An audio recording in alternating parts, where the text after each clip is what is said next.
Yahweh, soberano Pai Celestial. No poder do nome do nosso Senhor Cristo Jesus, nos abençoa e nos guarda, nos ilumina e nos guia por um bom caminho.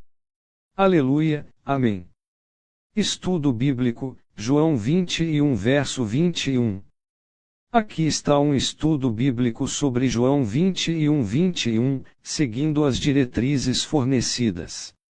Introdução: João 21, no contexto da Nova Tradução na linguagem de hoje, 2000, narra a aparição de Jesus ressuscitado aos seus discípulos no mar de Tiberíades. Este capítulo é crucial porque reafirma o chamado de Pedro ao discipulado após sua negação de Jesus, restabelecendo-o em seu papel de liderança.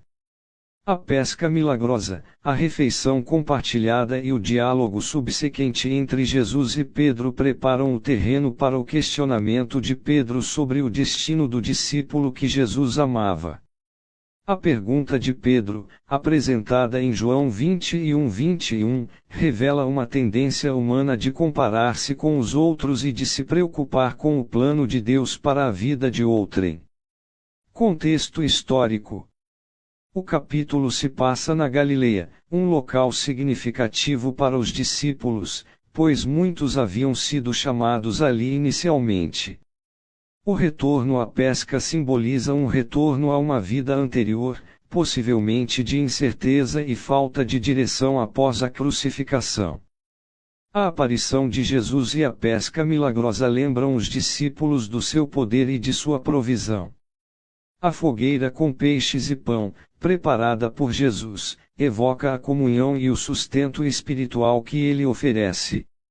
A referência ao discípulo que Jesus amava, tradicionalmente identificado como João, o autor do Evangelho, destaca uma relação especial, que, no entanto, não deve eclipsar o chamado individual de cada discípulo.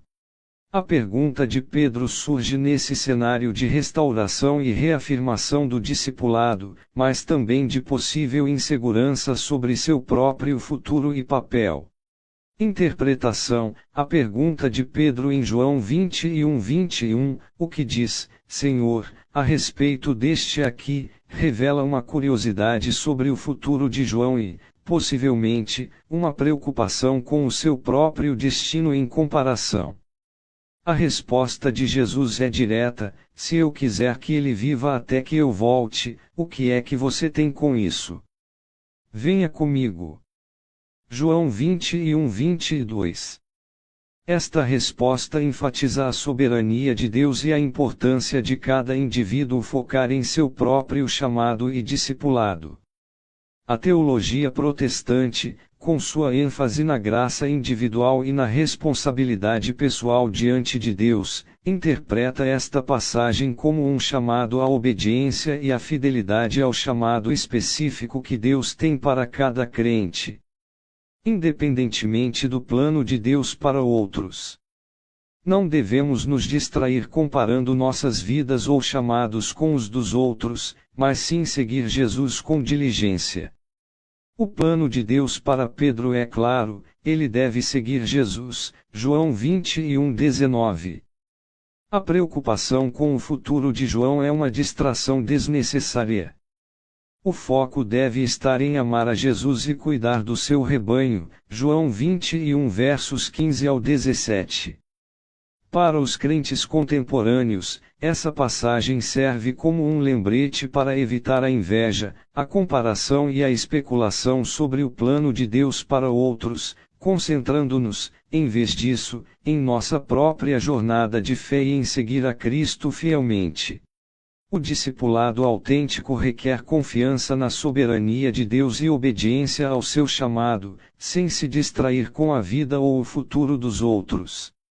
Referências cruzadas. Mateus 6 verso 33, mas busquem em primeiro lugar o reino de Deus e a sua justiça, e todas essas coisas lhes serão dadas por acréscimo. Esta passagem paralela o foco que Jesus requer de Pedro. Em vez de se preocupar com o que acontecerá com João, Pedro deve concentrar-se no reino de Deus e na sua justiça, que, neste contexto, é seguir Jesus e apacentar as suas ovelhas.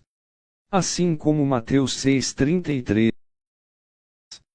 Assim como Mateus 6,33, João 21:21 nos lembra que nossas prioridades devem estar alinhadas com os propósitos de Deus, confiando que Ele cuidará do resto. 1 Coríntios 7 verso 17, entretanto, cada um continue vivendo de acordo com a condição que o Senhor lhe concedeu e na qual Deus o chamou. Esta é a regra que eu ensino em todas as igrejas. Paulo instrui os crentes a permanecerem fiéis ao seu chamado individual, sem se distraírem com as circunstâncias dos outros. Isso ecoa a resposta de Jesus a Pedro: concentre-se no seu próprio caminho de discipulado e obediência.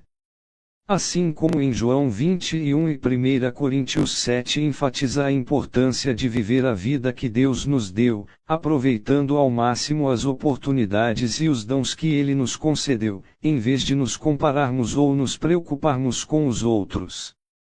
Espero que este estudo seja útil.